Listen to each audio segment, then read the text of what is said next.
So we just got done with Nintendo's E3 Direct, and overall, I would say it was a bit above average. I thought it was solid for the most part, and we're going to go through some of the bigger reveals here and kind of talk about what Nintendo set up throughout the rest of 2021, as a majority of this Direct was really focused on games that are coming out in the next 5 to 6 months, and there were some nice surprises in there, and certainly a ton of nostalgia. Guys, if you enjoy these videos, make sure that like button helps out a ton. And if new here to the Spawn Wave channel, make sure you subscribe down below. So overall, in total, I counted about 25 games or so that were highlighted here, not counting some of the DLC like for Doom Eternal and DLC for Age of Calamity. And the games coming in 2021 appear to be about 20 or so. So like I said, a majority of this Direct was geared around games that you can look forward to picking up in the next couple of months here. But they started with a Smash reveal for Kazuya from Tekken. I don't think that was a reveal for Super Smash Brothers that would get people, going through the ceiling or anything like that, but it's a solid announcement, and people have been wondering when Tekken would show up in Smash. There you go. Sakurai will have a Sakurai Presents later on this month. It'll be the 28th, so look forward to that. Life is Strange True Colors was shown September 10th, and then the remastered collection coming later this year. They went into Marvel's Guardians of the Galaxy Cloud version, and that's coming October 26th. That's, again, cloud version. They didn't necessarily harp on that much in the Direct, and I had to look again at the press release that went out immediately following this Direct. Yeah, this is going to be a streamed game, so keep that one in mind there. Worms Rumble. Worms is always fun. That's coming out June 23rd, so in like a week or so. Astria Ascending, that's September 30th. And then we had 2 Point Campus. I feel like we've seen 2 Point Campus a lot over the last couple of days for some reason. That's coming out 2022. Super Monkey Ball Banana Mania, October 5th, 2021. This is one that is going to call back to that nostalgia. Even though we just got a remaster of Banana Blitz, Super Monkey Ball is a series that was not big, but bigger back on like the GameCube. In fact, they even showed footage of the GameCube games from back in the day, kind of playing up to some of that nostalgia for some older gamers. But Super Monkey Ball Banana Mania coming out in like couple of months here, so that's a good one to have. I think it's cool to see Super Monkey Ball make a return here in 2021. Then they did Mario Party Superstars. That's October 29th, and I knew Nintendo was going to do this. We've been talking about this, joking about it even, that Nintendo's not going to add DLC to the current Super Mario Party. They're going to sell another Mario Party. In fact, they are doing what a lot of people, I'm sure, were hoping that Nintendo would do for Super Mario Party now, which is get some of the older boards and put them in to Super Mario Party. Nope, they decided to make a whole other game coming out October 29th. They're going to have a lot of the features that people have been waiting to come to Super Mario Party that came in that last update with online play and all of the really cool boards that people liked from the older Mario parties. So that's kind of expected from Nintendo for them to do just another Mario Party and sell it all over again. But then they went into what was I probably my favorite reveal from this entire Direct, and it has to do with Metroid. Yes, they did kind of talk about Metroid Prime 4 very briefly. They were like, hey, we're still working on Metroid Prime 4, but we have something else to show you guys, and this was the long-rumored 2D Metroid game. I think this 2D Metroid game has been talked about for like the last 2 years now, but it is coming out October 8th, so we don't have to wait too long for it to come out. That's Metroid Dread, and when they showed it, yeah, it looked pretty good. Mercury Steam seems to have shown, I would say, a pretty solid-looking 2D Metroid game. They're showing it off in the Treehouse now, so I'm going to go back through and then talk about it a bit more in Newswave tomorrow if they have some new details here. But coming out October 8th with, of course, some amiibos attached. We'll see what cool features are locked behind those, but really liked seeing a new 2D Metroid and looking forward to playing that one, definitely. Just Dance is coming out in 2022. Cruisin' Blast, that's coming out in the fall.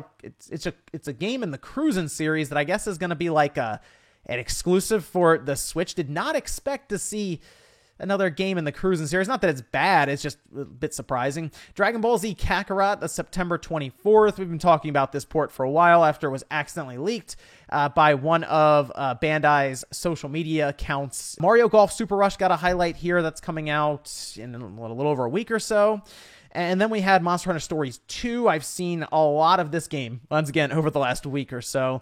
WarioWare. That's right. WarioWare Get It Together coming out September 10th.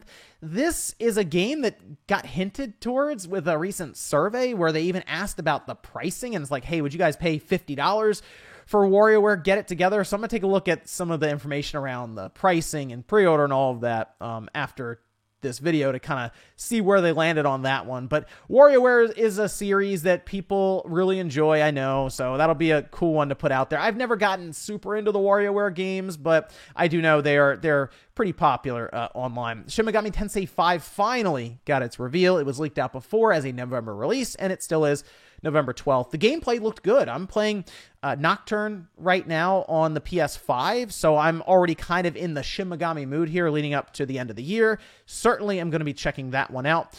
They had a couple of Danganronpa games shown here with Danganronpa S, that's 2021, and then a Collection Decadence later this year, so big announcement there for Danganronpa fans.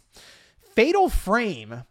This one surprised me a bit because I kind of felt like everyone forgot about Fatal Frame unless they were trying to make some sort of pachinko machine. But Fatal Frame Maiden of Blackwater coming out this year. I don't know if it's exclusive to the Switch or if it's just a multi-platform release, as I saw kind of a press release go out at the same time as it was basically airing that it would be multi-platform this year. So either way, Fatal Frame getting some kind of release here in 2021. This being, I guess, the game that was on the Wii U coming up now, and I'm sure they'll do some extra things to it. We'll see about that one. But really, really cool. Certainly out of left field to see that one. And then we had Tony Hawk Pro Skater 1 and 2 getting a highlight that's, again, out in like 10 days. They showed Strange Brigade. That one is out today. Mario plus Rabbids Sparks of Hope. We had seen that at Ubisoft, but again, a highlight here coming 2022. And then another left field announcement. Advance Wars 1+2 Reboot Camp.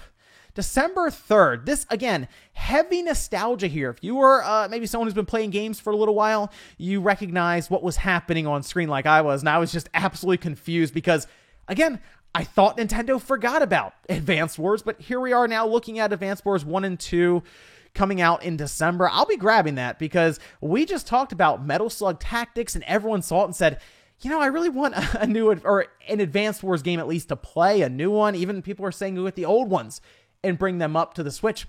Here you go. That's coming in December. And then we went into a segment all about The Legend of Zelda Age of Calamity. DLC was shown. That's Wave 1 coming June 18th, so later on this week. Zelda Skyward Sword HD got a highlight. That's, again, July 16th, so next month.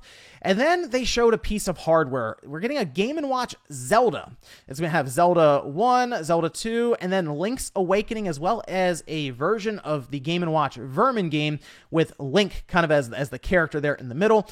I believe this one will sell better than the Mario one, mostly because there, I would say, is a lot more value here with having Zelda 1, 2, and Link's Awakening paired together. That's coming out November 12th, and from what they were saying, this appears to be their big way of celebrating the Legend of Zelda 35th anniversary because they mentioned that they don't really have any other games to show for it, and that's strange because remember how rumored the Wind Waker Twilight Princess collection was, and they kind of just sidestepped that completely here. There's a possibility they're waiting for Skyward Sword HD to come out before they start talking about other ports, and remasters coming to the Switch.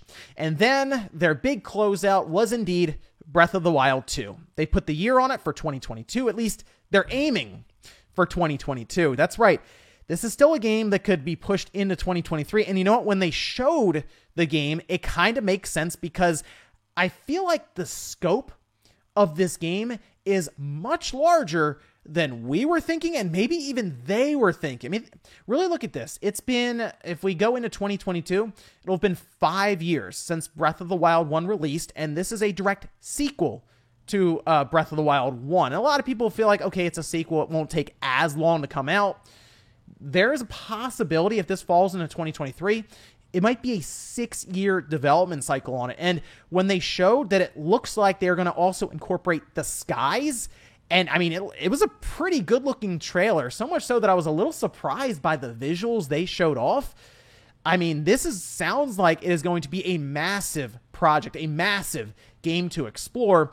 We need to see more about this game because they showed what was maybe 20 to 30 seconds of the game itself, just trying to give you a feel of the scope that they're aiming for here. So I was surprised by how much they're shooting for with this game, but I'm also very excited to see more about it. But now that they've kind of explained what they're going for with it, I wouldn't be surprised if it doesn't make it in 2022, but I'm pretty excited to see more about Breath of the Wild 2. I feel like it's going to be the big game that people are talking about leaving E3. It'll probably be the trailer that most people view and like is the big memorable game from E3, which, looking across the board with E3 being pretty underwhelming, that's not saying a lot in the first place anyway. I mean, the only other presentation that people are going to even remember or talk about from this E3 is Microsoft. Like, it's just Microsoft and Nintendo for the most part this year that brought a lot of exciting reveals and announcements. So overall, I'd give Nintendo a B. I think one of the biggest issues we're running into right now is that we don't know what's going on with Bayonetta 3. At least they mentioned Metroid Prime 4, but after we saw what Platinum showed off with Babylon's Fall, I would have really liked to have seen something with Bayonetta 3, just kind of get some confidence back here in Platinum Games, but once again, no show for Bayonetta 3. It's been a long time since that game was announced, so I'm hoping things are going smoothly and at least according to plan with the development around that game. But let me know what you guys thought about this direct here, whether you liked it or didn't like it, or you're just kind of mid on the whole thing. Thanks, guys, for watching, and I'll see you next time.